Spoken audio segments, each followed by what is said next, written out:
हे दोस्तों, हम कितने भी मोटिवेशनल वीडियोस देख ले, हमारा मोटिवेशन और एक्साइटमेंट लेवल एक टाइम आने के बाद खत्म हो ही जाता है और एंड में हम फिर सब कुछ वैसे ही करने लगते हैं जैसा नॉर्मली हमारी हमेशा की आदत होती है। लोग ज्यादातर अपनी आदतों से मजबूर होते हैं और उसके हिसाब से ही काम करते हैं, चाहे कोई कितना भी समझा ले। एक्चुअली इंसान बने ही ऐसे हैं कि हमारे लिए हमारी आदतों को बदलना बहुत मुश्किल होता है।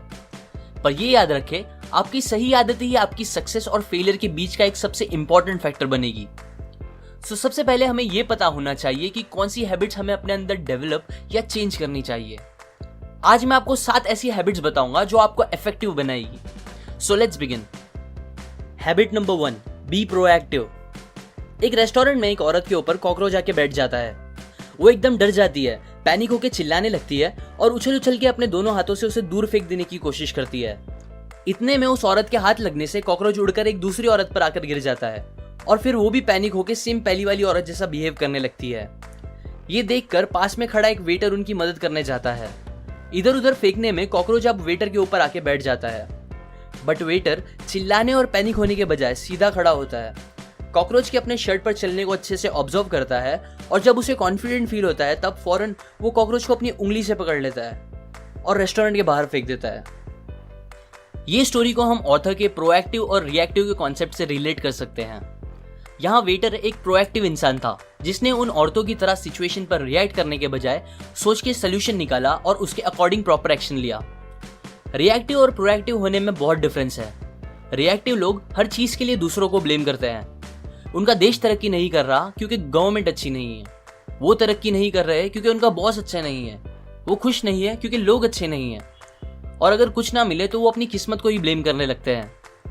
उन्हें लगता है चीजें कंट्रोल करना उनके हाथ में नहीं है, सब हालात और किस्मत का खेल है। सारी प्रॉब्लम्स बाहर से आ रही है, पर एक्चुअली में उनकी ये सोच ही सबसे बड़ी मेन प्रॉब्लम है।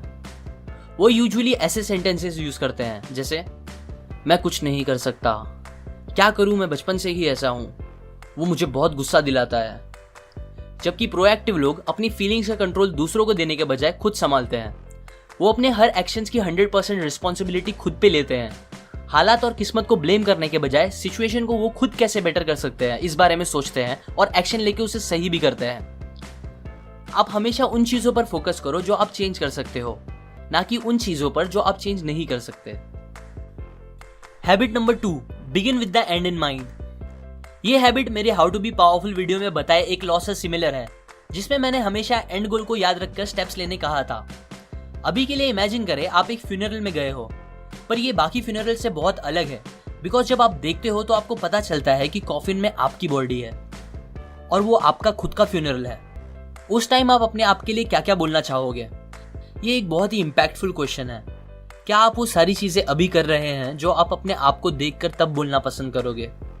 एग्जाम्पल, अगर आप चाहते हो आप बोल सको कि हाँ मैं एक बहुत ही अच्छा दोस्त था, तो क्या आप अभी एक बहुत अच्छे दोस्त जैसा बिहेव कर रहे हो?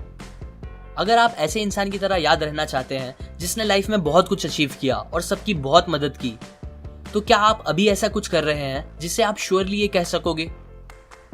मैं चाहता हूं आप अपने आप से पूछो कि ऐसी क्या क्या चीजें हैं जो आपको मरने से पहले कैसे भी अचीव करनी ही है, बोथ पर्सनली और प्रोफेशनली, और फिर जितना जल्दी हो सके उसके लिए काम करना स्टार्ट कर दें। Habit number 3, put first things first. हमें जो काम सबसे जरूरी है वो काम सबसे पहले करना चाहिए। अब ये आदत बोलने को बहुत सिंपल है, पर सबसे मुश्किल भी यही है। कुछ साल पहले की बात है, मैं अपने दोस्त के साथ एक दिन कॉलेज से घर जा रहा था। बातों बातों में उसने मुझे बताया कि आजकल वो बहुत बिजी है और उसे जिम जाने का भी टाइम नहीं मिल रहा, जबकि उसे बॉडी बनाने का बहुत ज्यादा शौक था।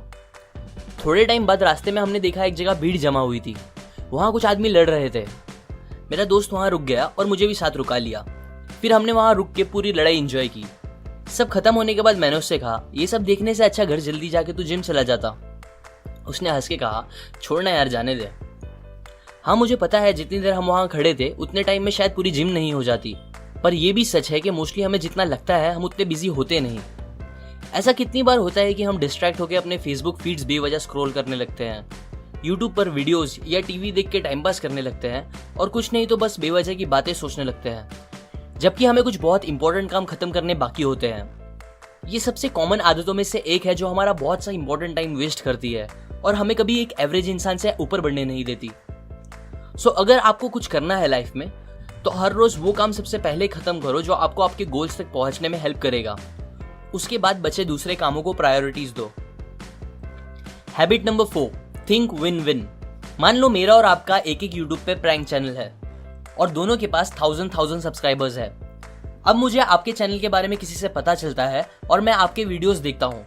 मुझे आपके वीडियोस बहुत पसंद आते हैं, सो मैं आपको मेरे चैनल पर इनवाइट करता हूँ और अपने व्यूअर्स को आपके चैनल के लिए रिकमेंड करता हूँ, जिससे मेरे सब्सक्राइबर्स आपके चैनल के भी सब्सक्राइबर्स बन जाते हैं।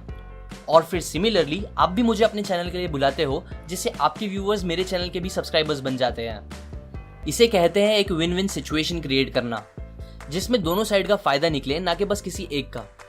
अच्छा, अगर मैं ये सब करने के बजाय आपसे जेलस होके, क्योंकि आप मेरे कॉम्पिटिटर हो, एक फेक आईडी बनाता, आपके सारे वीडियोस डिसलाइक करता और बुरे बुरे कमेंट्स डालता, ये सोच के कि इससे आपका कुछ नुकसान होगा और इनडायरेक्टली मेरा फायदा होगा, तो क्या आपको लगता है मेरा सच में कुछ फायदा होता?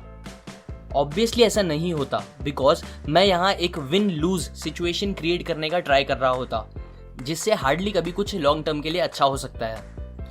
एक्चुअली हमारी मेंटालिटी ही कुछ ऐसी बनी है दैट हमें लगता है हमारे जीतने के लिए किसी और का हारना जरूरी है, या फिर अगर उसे मिल गया तो मुझे नहीं मिलेगा, जिसे स्कैरसिटी मेंटालिटी कहते हैं। हमें ये मेंटालिटी दिमाग से निकाल के ऐसा सोचना चाहिए कि हर इंसान के लिए बहुत कुछ है यहाँ, जो कि अबंडेंस मेंटालिटी होती है। सो अब से कोई भी सिचुएशन में किसी से भी डील करते वक्त एक विन विन सिचुएशन क्रिएट करने की ही कोशिश करो, जिससे सबका फायदा हो। Habit number 5, seek first to understand then to be understood. समझो एक दिन आप चश्मे वाले के पास जाते हो और उसको बताते हो कि 2 दिन से आपको बराबर दिख रहा नहीं है।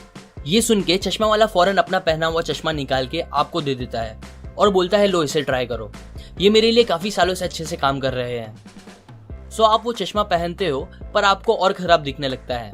अब ऐसा होने के बाद कितने चांसेस है कि आप उस चश्मे वाले के पास वापस जाओगे? शायद ही कभी।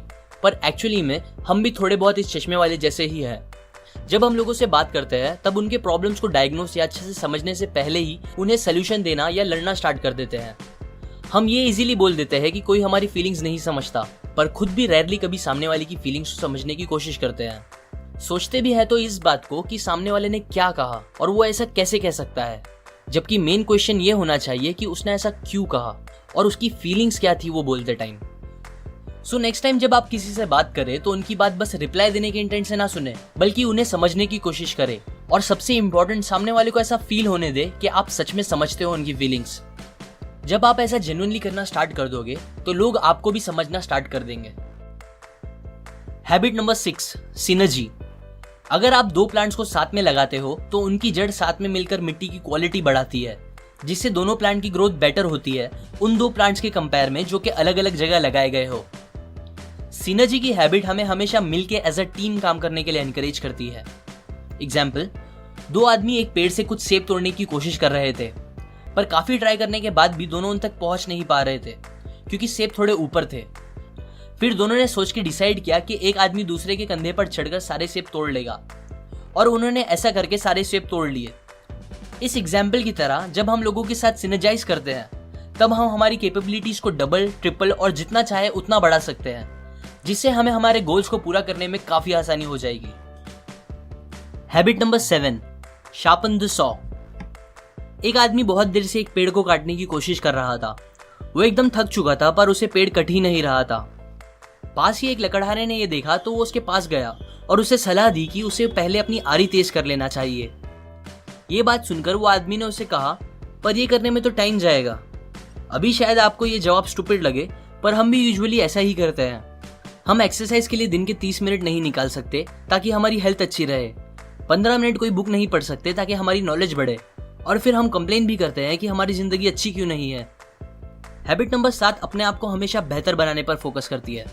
अपने टाइम का सबसे अच्छा यूज हमें खुद को इस 4 एरिया में बेहतर बनाने के लिए करना चाहिए: फिजिकल, मेंटल, सोशल और स्पिरिचुअल। ये हैबिट बाकी 6 हैबिट को सराउंड करती है और हमें उन सबको फॉलो करना पॉसिबल कराती है, हमारे सबसे कीमती एसेट को बेहतर बना के, जो कि हम खुद हैं। ये कॉन्सेप्ट्स मैंने again one of my favourite book 7 habits of highly effective people में से बताई है। लाइक करें अगर आपको ये हैबिट्स अच्छे लगे, अपने व्यूज कमेंट करें, शेयर करें ताकि सब ये नॉलेज का फायदा उठा सके, एंड सब्सक्राइब करें। मैं और ऐसे हैबिट्स आपके साथ शेयर करूंगा। और फाइनली, थैंक्स फॉर वॉचिंग।